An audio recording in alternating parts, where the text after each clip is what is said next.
بسم اللہ الرحمن الرحیم وبہ نستعین وہو خیر معین۔ آغا ضیاء الدین عراقی جو ہمارے مجتہدین کرام میں سے ایک تھے، آغا خوئی کے استاد، وہ جب درس خارج کے لیے منبر پر بیٹھتے تھے، جیسے کہ نقل کیا جاتا ہے، تو ایک عصا کے ساتھ، ایک لکڑی کے ساتھ، عصا کے ساتھ بیٹھتے تھے، اور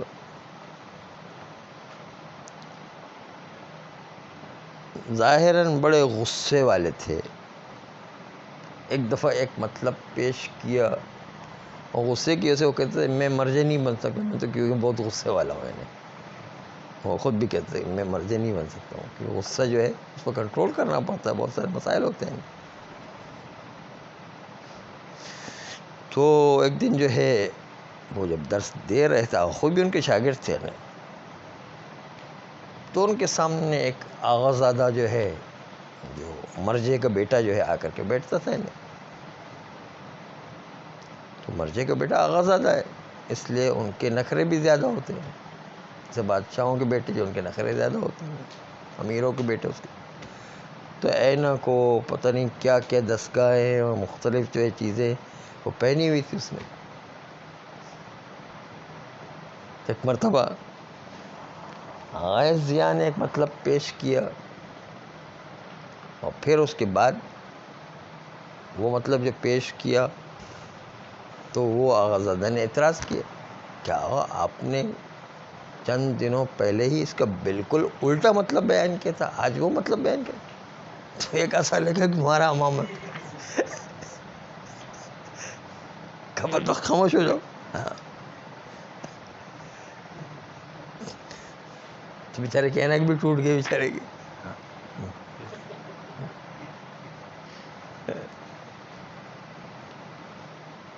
تو آج وہی مطلب آ گیا کہ آپ نے کہا کہ پہلے بعدوں کو اس سے پہلے حذف نہیں کر سکتے ہیں، اور آج کے رکھ بعدوں کو حذف کریں گے۔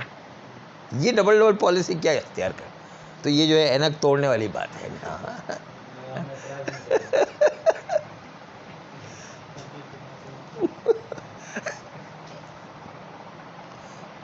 تو کہتے دونوں میں منافات نہیں ہے، دونوں اپنی اپنی جگہ پر بات صحیح ہے، دونوں کی جہت الگ الگ ہے۔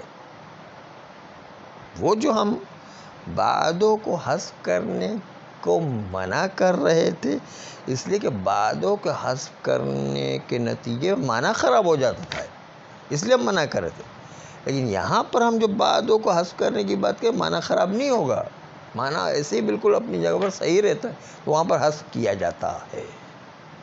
اس لیے دونوں میں کوئی منافات نہیں ہے۔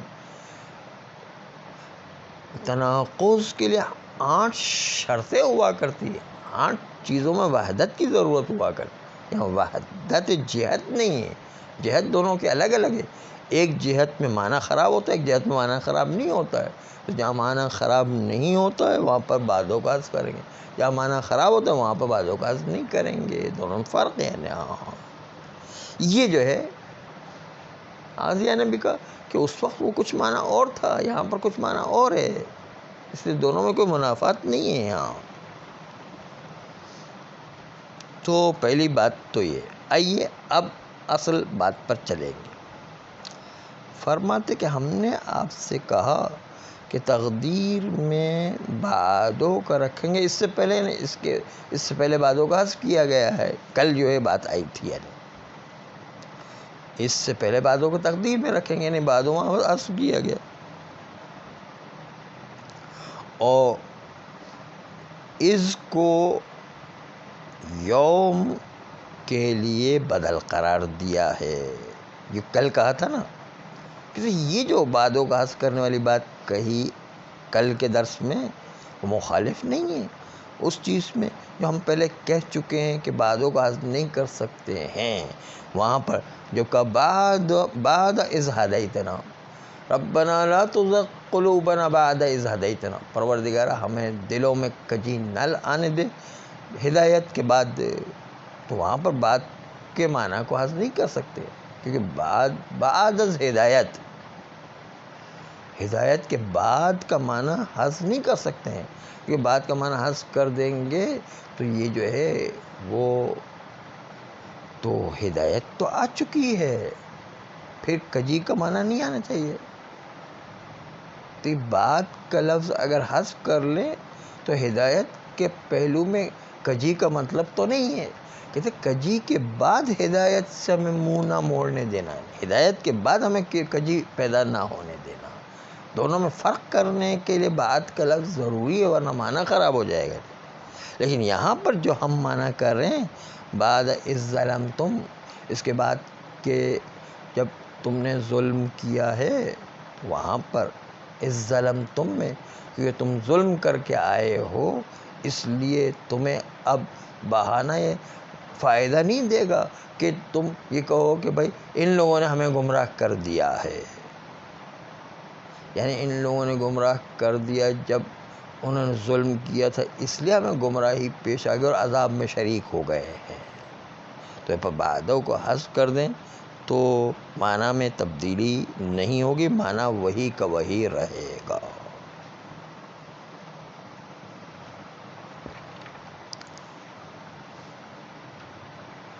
جیسے مثال میں یوم ایذن میں یوم کو حذف کر دے اس کو باقی رکھیں تو معنی جو ہے تبدیل نہیں ہوتا تھا۔ یہ پہلے گزر گیا ابھی تھوڑے دن پہلے کہ یوم کو حذف کر کے اس کو اس کی جگہ پر یوم ایذن میں اس کو اپنی اس کی جگہ پر رکھے یوم کی، تو کوئی معنی میں تبدیلی واقع نہیں ہوگی، کیونکہ اس بھی زمانی ہے یوم بھی زمانی ہے اور دونوں زمانے کے معنی میں آ رہا ہے۔ تو کہتے ہیں کہ کبھی کبھی لفظ اور معنی دونوں کے دونوں یوم میں حذف کر دیے، یعنی لفظی طور پر بھی حذف ہے، یوم کے معنی کو بھی حذف کر دیا، اس کو اس کی جگہ پر رکھ دیا گیا، تو اس میں کوئی حرج نہیں ہے۔ کبھی کبھی یہ حذف ہوا کرتا ہے، اس طرح بعدوں کو ہم نے خالی لفظی طور پر حذف کے معنی پھر بھی باقی رکھا ہے، بعض جگہ معنی بھی حذف کیا جا سکتا ہے، لفظ بھی حذف کیا جا سکتا ہے۔ ہاں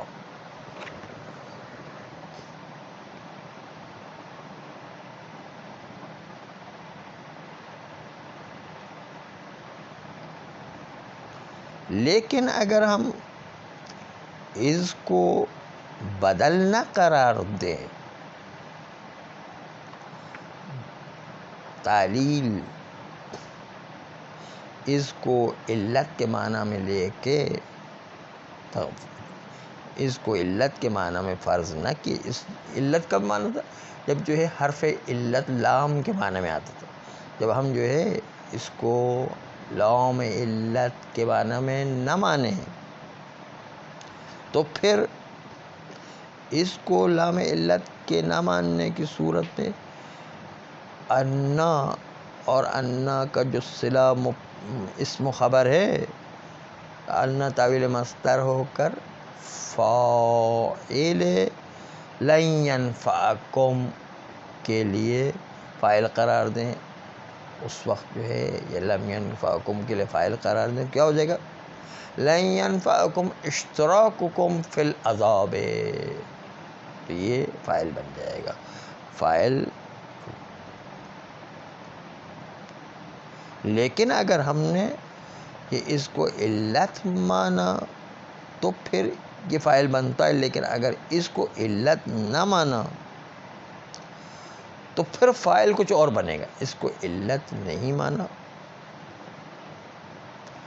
تو پھر فاعل بنے گا وہ قول جو ان گناہگاروں کا قول تھا کہ کاش ہم میں اور ان بہکانے والوں کے درمیان مشرق و مغرب کی دوری ہوتی، یہ ان کا قول خود فاعل لڑیں، کہتے یہ تمہارا بہانہ کہ دوری ہوتی تو ہم گمراہ نہ ہوتے، یہ بہانہ فائدہ نہیں پہنچائے گا، یہ نا بہانہ جو ہے وہ فاعل بن جائے، جب ہم جو ہے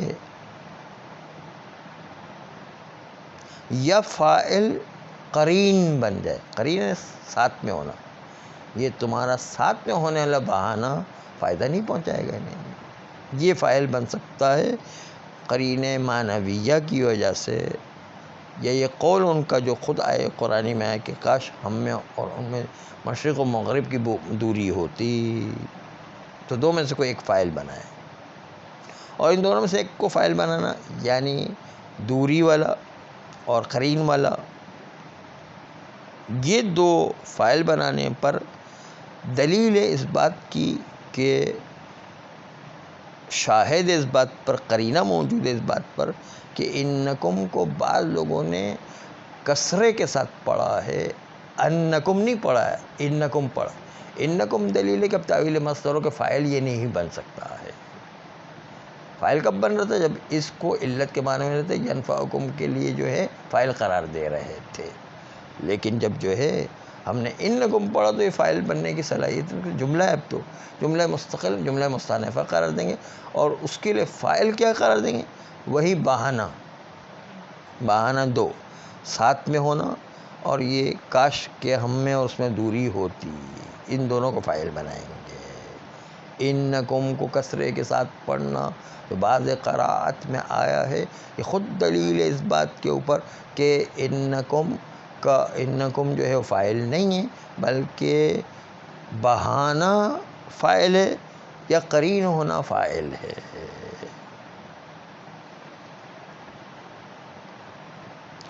چوتھی چیز جو از کے معنی میں آئی ہے مفاجأت ہے۔ مفاجأت یعنی ناگہان کوئی چیز پیش آنا۔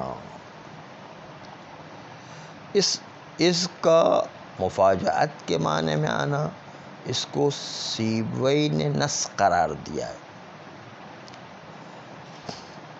لیکن از مفاجأت کے معنی میں دو جگہ پر آتا ہے، ایک بینہ کے بعد اور دوسرا بینما کے بعد، بینہ یا بینما، اس کے بعد از ناگہانی کے معنی میں آتا ہے۔ جیسے شاعر کو قول ہے استقدر اللہ خیرا وارضین به فیما بینما العسر اذ دارت میاسیر۔ اللہ سے طلب تقدیر خیر کرو، یعنی خیر کی تقدیر اللہ سے طلب کرو۔ استقدر یعنی طلب کرو تقدیر اللہ سے، خیرن خیر کی تقدیر اللہ سے طلب کرو، وَأَرْضِيَنَّ بِهِ اور اللہ سے اس تقدیر پر تم راضی بھی ہو جاؤ۔ فیما بینما العسر جب کہ پریشانی آئے، اذ دارت میاسیر پریشانی آئے تو اس کے بعد بہت ساری آسانیاں بھی آپ کو گھیر لیں گی، یعنی پریشانی کے بعد آسانی بھی آتی ہے بہت ساری، خالی ایک پریشانی نہیں ہوتی، بہت ساری اس کے ساتھ آسانیاں بھی ہوتی ہیں۔ بینما العسر جب کہ پریشانی، عسر یعنی پریشانی، انما العسر یسرا، انما العسر یسرا، ہر پریشانی میں دو آسانیاں ہوتی ہیں۔ عسر از کا مطلب کیا ہے کہ اس کا ناگہان، کہ پریشانی کے بعد ناگہان بہت ساری آسانیاں گھیر لیتی ہے انسان کو۔ دارت یعنی گھیر لیتی ہے، میاسیر و یسر آسانیاں جو انسان کو گھیر لیا کرتی ہیں۔ تو یہاں پر جو کیا ہے از مفاجأت کے معنی میں، کیونکہ بینما کے بعد واقع ہوا ہے۔ آیا یہ از مفاجأت چار میں سے کون سا معنی رکھتا ہے؟ ظرف زمان ہے یا ظرف مکان ہے یا حرف ہے کہ جو مفاجأت کے معنی میں ہے، یا حرف تاکید ہے؟ کیا چیز ہے کہ چار معنی از کے کیے گئے جو مفاجأت کے معنی میں آئے ہیں؟ اقوالون چار اقوال ہے، اس قول کی بنیاد پر کہ جو ظرفیت مانتے ہیں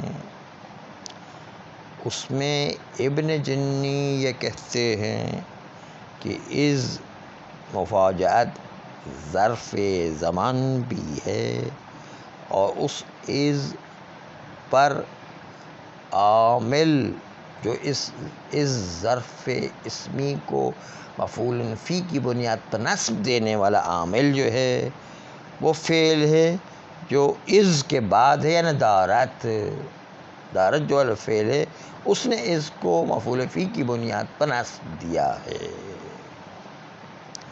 کیونکہ یہ از اس فعل کی طرف اضافہ نہیں ہو رہا ہے، اس لیے کہ مضاف الیہ اپنے مضاف کو عمل نہیں کر سکتا ہے، اس لیے اضافہ کیے بغیر دورت نے از کو نصب دیا مفعول فی کی بنیاد پر،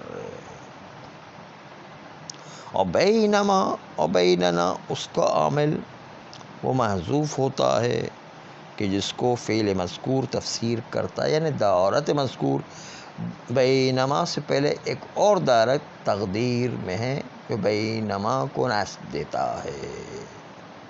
یہ تھی آغا ابن جنی کی تفسیر۔ اعوذ باللہ من الشیطان الرجیم، بسم اللہ الرحمن الرحیم، وبہ نستعین وہو خیر معین۔ ولیس ھذا التقدیر، یہ بات کو اس سے پہلے جو تقدیر میں رکھا ہے، یہ تقدیر میں رکھنا لیس مخالفا لما قلنا ہو یا لما قدمنا ہو، بعض کتابیں قدمنا ہو کہ مخالف نہیں اس چیز سے جو ہم پہلے بیان کر چکے ہیں۔ پہلے بیان کیا کہ بات کو تقدیر میں نہیں رکھ سکتے ہیں، اب کہہ رہے تقدیر میں رکھ سکتے ہیں، تو دونوں میں کوئی مخالفت نہیں ہے، کیونکہ ایک کے اندر معنی ضروری ہے، ایک کے اندر معنی کوئی ضروری نہیں ہے۔ فی بعد اذ ہدیتنا ربنا لا تزغ قلوبنا بعد اذ ہدیتنا، کجی نہ پیدا ہونے بعد از ہدایت کے، تو بعد کے لفظ کی ضرورت ہے یہاں پر، اس لیے یہاں پر بات کو حذف نہیں کر سکتے ہیں۔ لأن المدعا ہونا کا، کیونکہ وہاں پر مدعا یہ تھا کہ انہ لا یستغنی عن معناہا، کیونکہ بات وہ ہے کہ جس کے معنی سے بے نیازی حاصل نہیں ہوتی، یعنی بات کے معنی کی ضرورت ہے، اس لیے ہم وہاں پر باتوں کو حذف نہیں کر سکتے ہیں، اس لیے بات کو حذف کرنا جائز نہیں، لیکن یہاں پر باتوں کی بے نیازی ہے، اس کے بغیر بھی معنی حاصل ہو رہا ہے، اس لیے جو ہے بات کو یہاں پر حذف کیا جا سکتا ہے۔ بات کو اس جگہ پر حذف نہیں کیا جا سکے بعد از ہدیتنا میں، لیکن یہاں پر حذف کیا جا سکتا ہے کہ اس ظلم تم سے بھی معنی وہ حاصل ہو رہا ہے، بات کے بغیر بھی ہے۔ کما یجوز الاستغناء عن یوم فی یومئذ، اس طریقے سے یوم کے لفظ سے بے نیازی حاصل ہوتی ہے یومئذ میں، کہ یوم کو ہٹا دیں، از کانا کذا ہی کہے تو بھی کافی ہے، وہاں پر یوم کے لفظ کی اتنی ضرورت نہیں ہے، تو وہاں پر جس طرح یوم سے بے نیازی حاصل ہوتی ہے، اس طرح یہاں پر بات سے بے نیازی حاصل ہوتی ہے، اس لیے بات کو حذف کرنے کی اجازت ہے، جبکہ پہلے میں بات کو حذف کرنے کی اجازت نہیں تھی، کیونکہ اس کے معنی کی ضرورت تھی، اس کے بغیر کام نہیں چلتا تھا۔ لأنها لا تحذف لدلیل، کیونکہ جو ہے لا لأنها ہونا چاہیے، لا لأنها لا تحذف لدلیل، لأنها لا تحذف لدلیل، کیونکہ یہاں پر یوم کو دلیل کی وجہ سے حذف نہیں کیا ہے، بلکہ اس کے معنی کی ضرورت نہیں، اس لیے حذف کر دیا گیا، بات کو یہاں پر بھی دلیل کی وجہ سے حذف نہیں کیا ہے، بلکہ اس کے معنی کی ضرورت نہیں ہے، اس لیے حذف کر دیا گیا۔ لا لأنها لا تحذف لدلیل، کہتے ہیں اس وجہ سے نہیں کہ بعد اس کو دلیل کی وجہ سے حذف نہیں کیا گیا، بلکہ جو ہے کیا اس کے معنی کی ضرورت نہیں ہے، لأنها لا تحذف لدلیل، کیونکہ یہ بات جو ہے کسی دلیل کی وجہ سے حذف نہیں کیا گیا ہے، بلکہ جو ہے اس کے معنی کی ضرورت نہیں، اس لیے حذف کیا گیا ہے۔ وَإِذَا لَمْ تُقَدَّرْ إِذْ تَعْلِيلًا، لیکن اگر اس کو اس آیے قرآنی میں از تعلیلیہ نہ لیا جائے، از تعلیلیہ نہ، تو پھر ہم فاعل خود انا اور انا کے اسم و خبر کو ملا کر تعویل مصدر کر کے فاعل لم ينفع قرار دیں گے. کہتے ہیں وَإِذَا لَمْ تُقَدَّرْ اِذْ تَعْلِيلًا، اور جب اس کو تعلیلیاً فرض نہ کیا جائے فَيَجُوزُ أَن تَكُونَ أَنَّ وَصِلَتَهَا تَعْلِيلًا، تو اس کو تعلیل نہیں لیں گے، پھر انا اور اس کے صلہ کو ملا کر کے علت کا معنی دیں گے، کیونکہ انا اور انا کے بعد والا صلہ ملا کر کے تعلیل کا معنی بھی کبھی کبھی دیا کرتا ہے. اس کو جب تعلیل نہ لیں تو اس کو تعلیل لیں گے. وَيَجُوزُ أَن تَكُونَ أَنَّ وَصِلَتَهَا تَعْلِيلًا، تو اس جب تعلیلی نہیں ہے تو انا اور صلہ جو ہے تعلیل ہو جائے گا. وَالْفَاعِلُ مُسْتَتِرٌ راجع إلى قوله، تو یہ انا اور اپنا اسم جو ہے فاعل نہیں بنے گا، وہ علت بن جائے گا. فاعل بن جائے گا کیا؟ وہی بہانہ کہ کاش ہم میں اور ان میں جو ہے مغرب و مشرق کے درمیان کی بعد و دوری ہوتی، یہ فاعل بن جائے. والفاعل مستتر، اور لن ينفعکم کا جو ہے فاعل مستتر ہے. راجع الی قولہم، جو فاعل پلٹتا ہے ان کے قول کی طرف، جو گناہگار لوگ کہہ رہے تھے کہ کاش ہم میں اور ان بہکانے والوں میں مشرق و مغرب کے درمیان کی دوری ہوتی اور کبھی ہم ان کو دیکھتے ہی نہیں تو گمراہی نہیں ہوتی ہے نا. یا لیت بینی و بینک بعد المشرقین، کاش ہمارے درمیان اور تمہارے درمیان دو مشرق و مغرب کے درمیان کی دوری ہوتی. تو یہ ان کا قول جو ہے بطور حکایت، قول خود، یہ قول فاعل بن جائے گا لن ینفعکم کے لیے.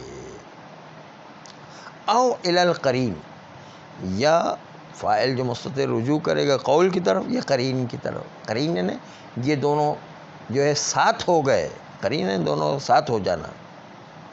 یہ فائدہ نہیں پہنچائے گا کہ تم دونوں ساتھ ہو اس لیے گمراہی ہو گئی. یہ کوئی بہانہ جو ہے وہ علت نہیں بنے گا کہ تمہیں فائدہ دیا جائے اور عذاب سے تخفیف کر دی جائے. تمہارا عذاب وہی رہے گا. وَيَشْهَدُ لَهُمَا، ان دو فاعل کی گواہی دیتا ہے. قراءت بعضہم، بعض قراء نے قراءت کیا انکم، انا کو مجرور کے ساتھ. اس کا مطلب انا کو مجرور کے ساتھ لانا دلیل ہے کہ یہ فاعل نہیں بن سکتا ہے. تو فاعل کیا بنے گا؟ فاعل یہی بعد، بہانہ، قرین، یہ فاعل بنے گا. اس کو تو ہم کیا کریں گے، اس کو ایک جملہ مستأنفہ الگ قرار دیں گے. انکم کو انکم بالکسر، کسرہ کے ساتھ پڑھا ہے. الاستئناف، یہ جملہ مستأنفہ مستقلاً الگ سے قرار دیا ہے.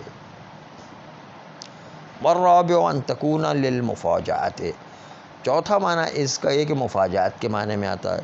نص علی ذلک سیبویہ، اور اس جو ہے مفاجات کے معنی پر آواز سیبوی نے تصریح کی ہے. وہی الواقع تو بعد بین و بینما، اور سیبوی نے کہا کہ یہ بینا و بینما کے درمیان واقع ہوتا ہے. کہ قول ہی، جیسے شاعر کا قول ہے، استقدر اللہ خیرا وارضین بہ، تم لوگ اپنے لیے اللہ سے خیر کی تقدیر طلب کرو، وارضین بہ، اس تقدیر پر راضی ہو جاؤ اللہ سے.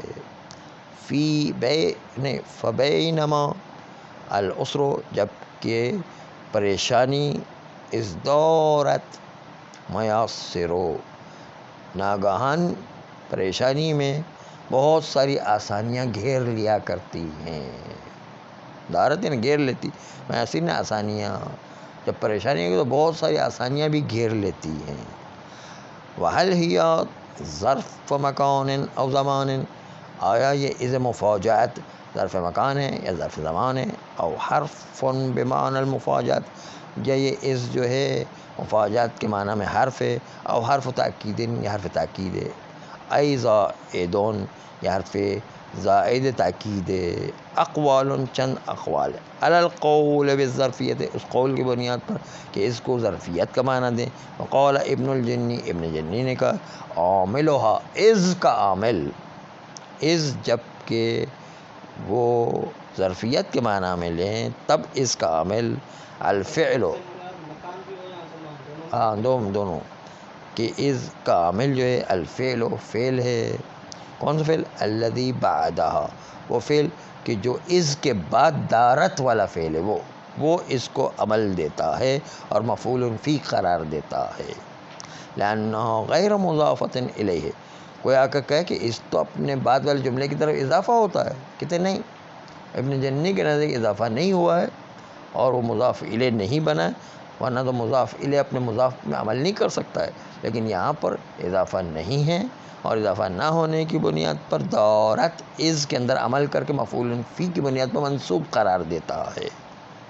لأنہ غیر مضافۃ الیہ، کیونکہ اس جو ہے اس کو اضافہ نہیں کیا گیا الیہ اس فعل کی طرف. وعامل بیننا وبینما، بینا و بینما کا عامل محذوف، وہ ایک دارت محذوف ہے کہ یفسرہ الفعل المذکور، وہ محذوف کی تفسیر کرتا ہے فعل مذکور دارت، فعل جو مذکور جو ذکر کیا گیا وہ عامل مقدر جو محذوف ہے وہ بینما کے سے پہلے دارت موجود ہے، وہ بینما کو ناسب دیتا مفعول فی کی بنیاد پر. فعل دارت تفسیر کرتا ہے دارت محذوف کی. صلی اللہ علیہ